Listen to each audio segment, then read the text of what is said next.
we have Jacobs, who is going to be performing. Jacobs performs interpretations of poetry.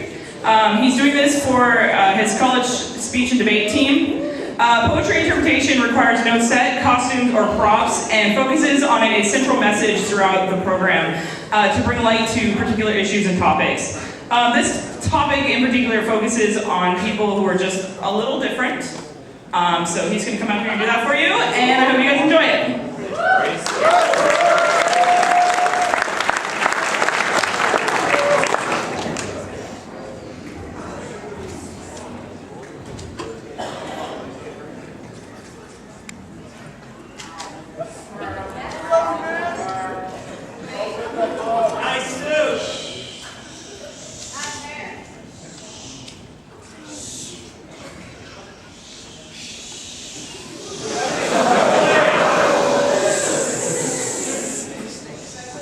On April 20th, 9 students and my daughter, we stood on the side of the street. My daughter, she was carrying the arm of a teddy bear, and she had been crying. Please, look after Paddington Bear. He's going to be arrested. Where's your papers, Bear? The officer demanded.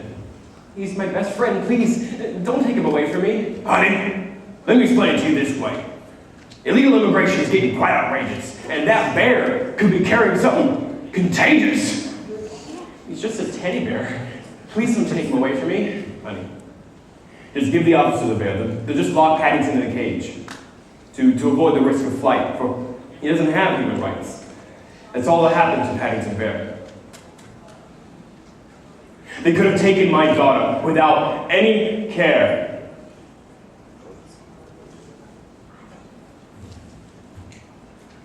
"20 years ago, at the San Diego Conference for American Comparative Literature, poet Bob Perlman said," it goes without saying, "nobody listens to poetry anymore."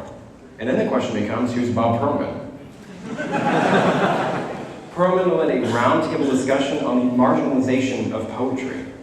Marginalization is a social process in which those with a minority status are ostracized, thus relegating them to the edge. And I'm sure a lot of people here knows what it's like to be just a little bit different.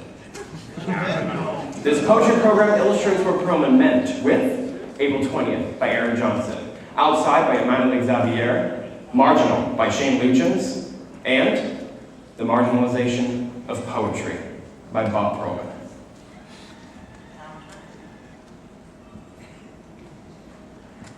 April 20th, and 9 students and my daughter. We were on the side, not the center, because we weren't part of the mainstream. We were part of the majority. We were just sidelined, chained to be out of the way, up against Capitol Wall, to have no real power. I just want my daughter to be safe in this land of opportunity. Isn't that enough? Instead of being treated like one of the infected, rejected. To the edge, to the fringe, to the outskirts. Don't worry, they're just on the boundary, on the limit, the perimeter. They're just trim, extra. Read all about it, and the headlines will say, "Nobody listens!"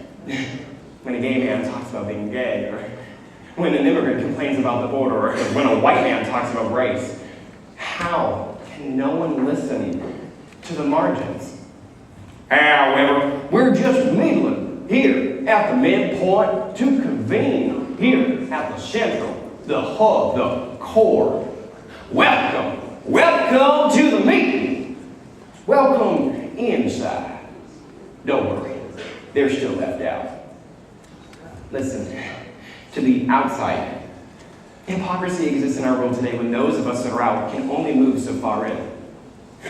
Society is surprised when we're reacting with violence of threats of opening closet doors or locking the borders because they were the ones responsible for reducing our brothers and sisters to dust and memories like Brandon and Sophia and Drew and too many others to name. While the only difference between those of us on the outside and those huddling in the shadows of fear is that we have a little bit more room to breathe.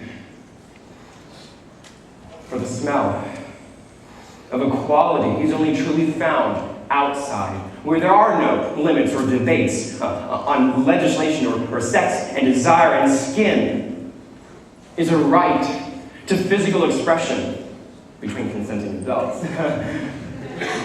Do you have your right papers? You're in. Do you have your right skin? You're in. Do you have your right sex? You're in.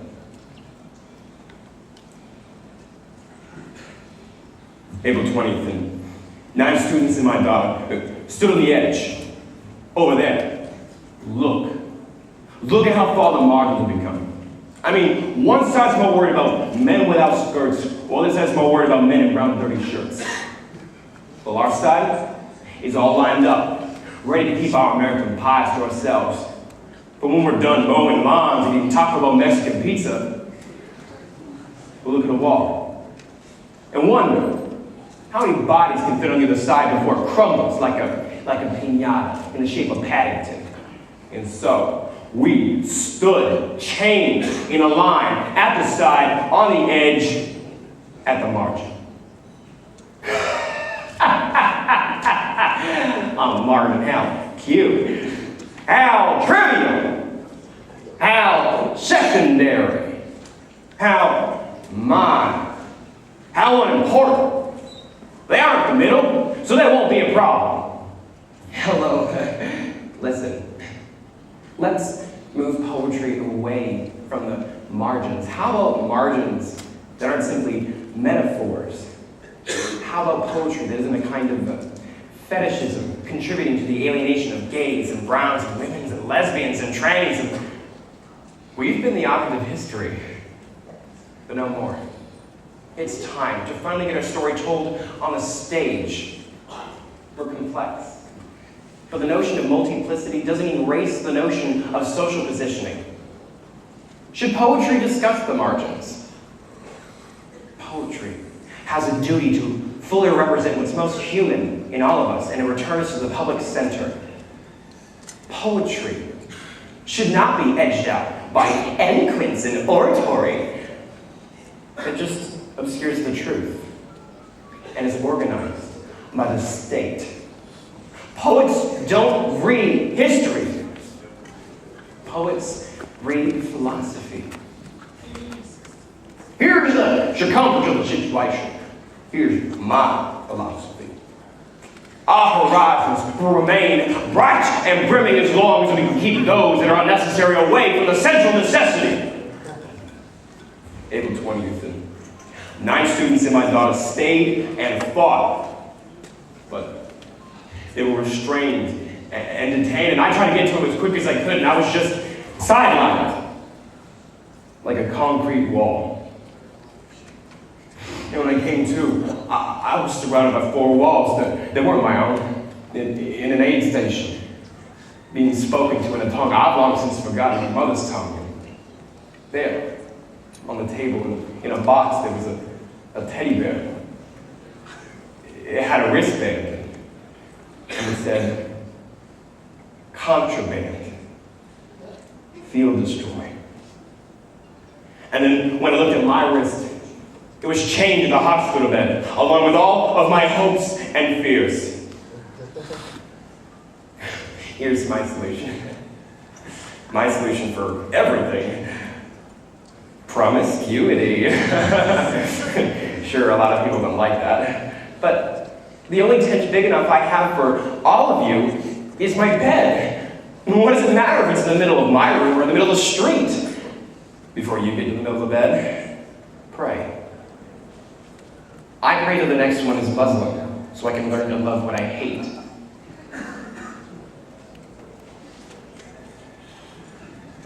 Fuck it. I'm the one wanting to invoke love. The truth is, I tend to get peace and love confused, or sex and love confused. But Armageddon's Great Wall doesn't stand a chance against love if we all do it.